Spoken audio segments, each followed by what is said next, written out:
Hey, yo, what's going on right now? You're watching Casino is the Name. And in this video, I wanted to have a brief discussion about millionaires.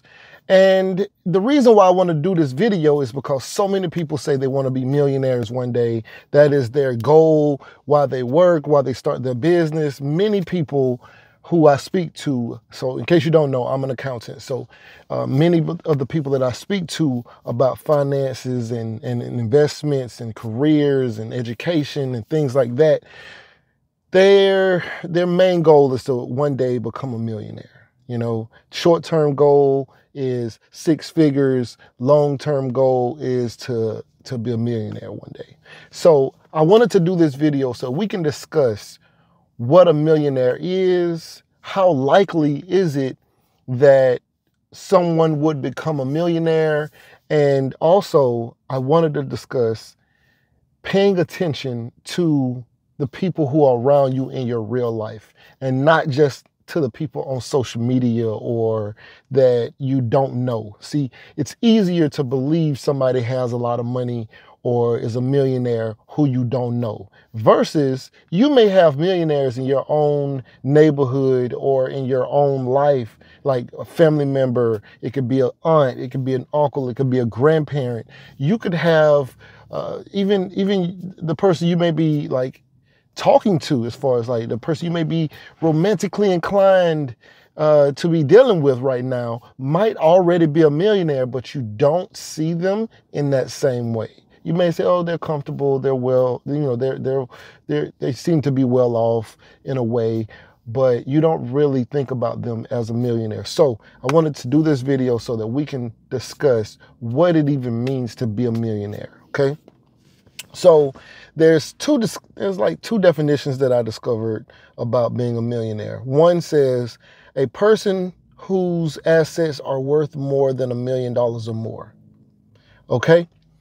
So that's one definition. The reason I said it's two different definitions is because the other definition that I saw says somebody with a net worth of at least $1 million. Now, those are two separate statements.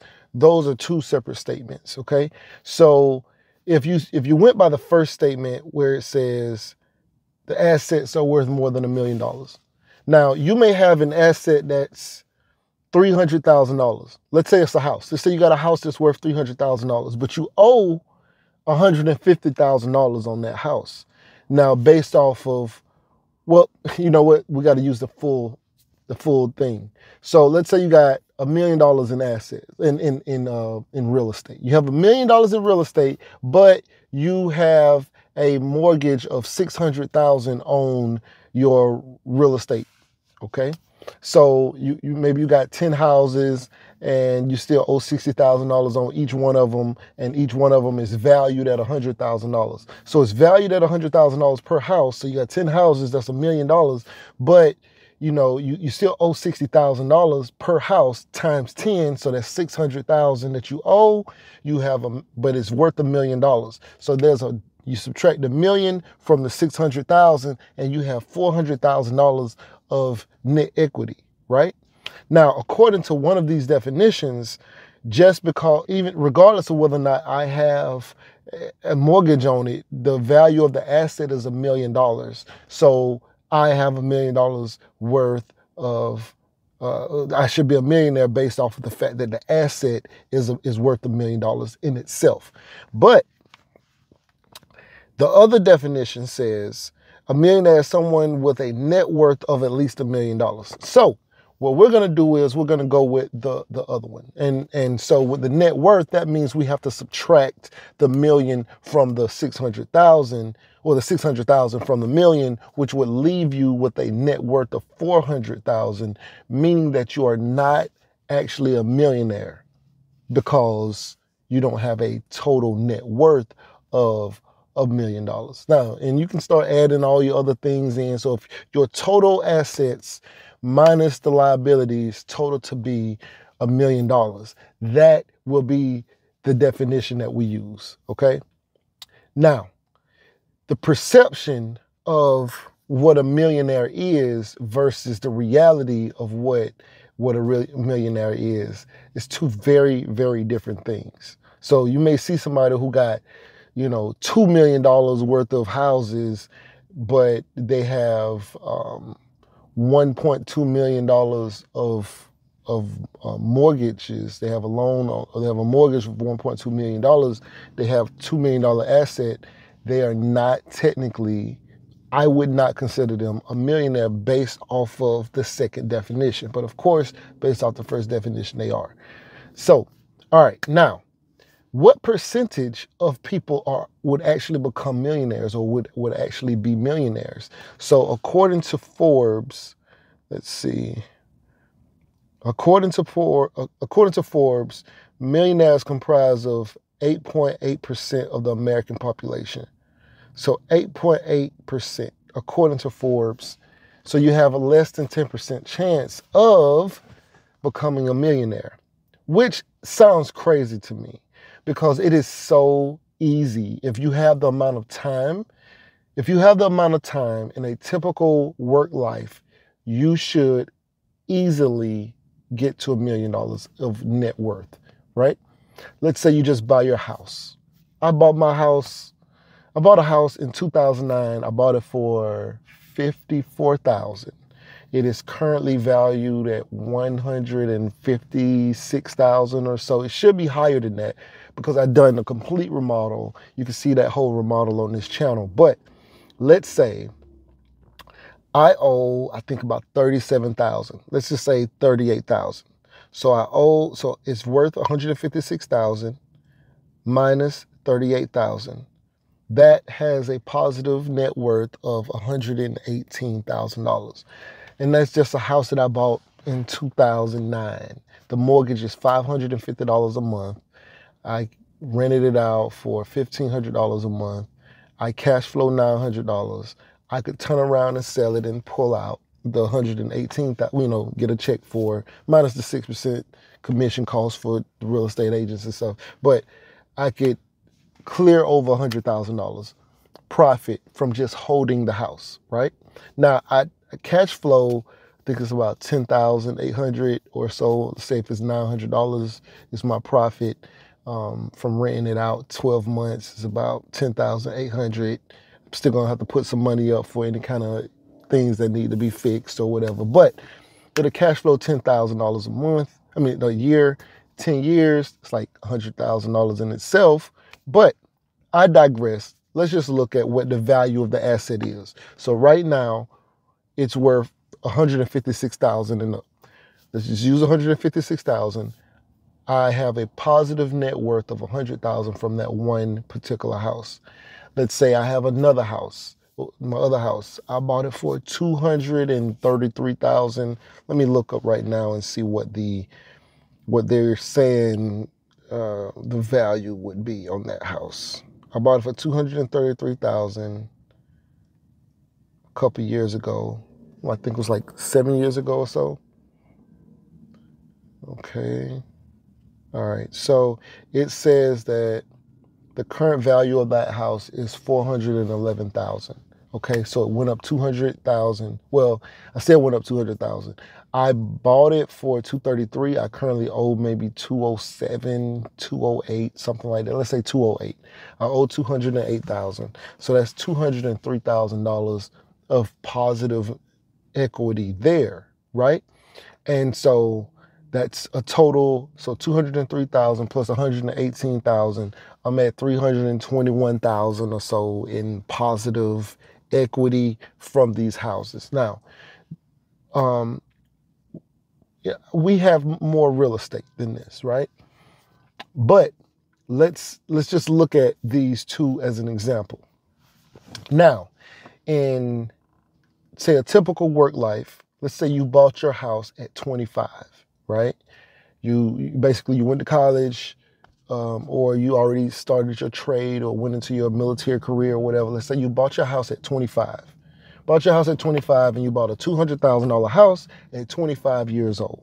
Now, in 7 years, this house has gone up $200,000. Well, I have a positive valuation of over $200,000 in just 7 years.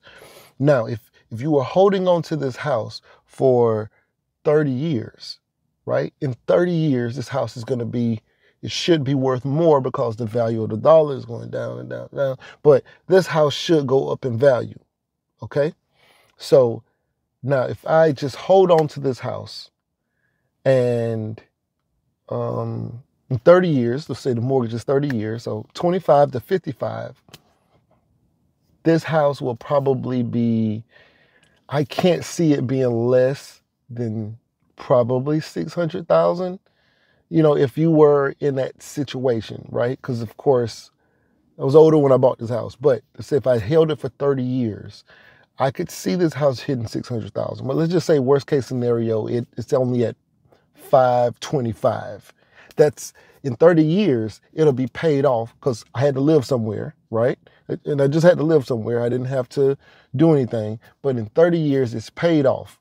That house is worth $525,000. And there's no loan on it in 30 years. And that's just from buying it and just holding it. That's not doing anything else. You still bought it for 200 and let's say 233, but you held it for 30 years. And so it's worth at least $525,000. Of course, there's people whose houses worth $800,000 and $900,000, $1 million over a 30-year time frame due to inflation and all the kind of other things like that. But just holding the house, and you're paying it off slowly over time, but in just holding on to the house, your house is going to automatically give you maybe like $500,000 or more. Now, when you factor in the cars that you drive, you got to say, okay, well, this car is worth this much and this and this. And so, you know, if you own those cars and they have a certain value, you add all of those things into until you swell that up until you're at the $1 million mark. Once you're at the $1 million mark, and we were talking about also 401k plans. So if you've been saving for your retirement and you got $150,000 in your retirement, $200,000 in your retirement, $500,000 in your retirement, those things go to adding towards what is considered a millionaire. Now, once you get to $1 million, you know, you have those options. Do you continue just cash flowing, or do you continue working, or whatever like that? I don't see why you wouldn't. But there's plenty of people who have their houses and they have their cars paid off and stuff like that, and they're still working because they got to survive. Because the only way to actually access necessarily the money from you having the $1 million is to either get a loan against your mortgages, or to sell it, or to sell your cars. So it's interesting because yes, you may, or unless you just have $1 million in your bank account, because that would also make you a millionaire. If you got $1 million in your bank account minus all your other expenses, and you still got $1 million left, yeah, you're a millionaire still, even if you don't own any houses, cars, no businesses, no nothing. And so just kind of understanding that like there's multiple ways to become a millionaire. Just once you add it all up, it all goes into it, and then you subtract out all the things going out of it, and whatever you left with, if it's worth over $1 million, then yes, you are a millionaire. Now, the misconception of people not understanding that the people who they may have in their life are already millionaires. A lot of people feel like being a millionaire is unbelievable, almost unobtainable, and they may have a grandparent who's already a millionaire, and they go to their house and they go out on those acres that their grandparent has, and they got a big house, or, you know, maybe it's an older farm or whatever it is, but they may have a grandparent or an aunt, you know, who, you know, we know she's in business, and we know she flies around and she's doing this and she's doing that, or she has a really good job or whatever, a career, and you may not know it, but your aunt who's a psychologist, or your aunt who's a doctor, or your aunt who's a lawyer or an accountant, or business owner or nurse or whatever she is, she might be a millionaire, and you don't see it. You don't see it because you're looking for it to look a certain kind of way. You're looking for it to look like a reality TV star's life, when they may not be. You know, that image of the person who you think is a millionaire, they may not actually be millionaires. They may be leveraged too heavy. They may have, they may live in a $800,000 house, but they got a, you know, $750,000 mortgage on it. And, you know, so they technically may have like a $50,000 net worth, because then they may have credit cards that, you know, and it just all totals, and they may have a lease on a car instead of they're buying a car. And so if they got a lease on a car, they don't own that. Like they're not, no matter what, they're never going to own it because it's a lease unless they decide to buy it after the lease. It's basically a rental. So it can't go towards their real net worth. And so you have to just add all of those things in and subtract them out, but don't sleep on the everyday millionaires. You guys have been sleeping on the everyday millionaires. I see people, you know, praising a celebrity that they saw somewhere, and they're like, oh my God, you know, he's a millionaire, she's a millionaire, whoever. But they're not looking at the fact that their grandmama might have more money than who the person is that they think is a celebrity or is a millionaire just because they're a celebrity. Just because they pull up on a nice car, it could be a rental. We don't know, like, you know. And so yeah, just keep an open mind, and just know that being a millionaire may not look like the way you think it looks, you know. Anyway, right now you're watching Casino is the Name. If you find any value in this video, please like, share, comment, and subscribe, and we out.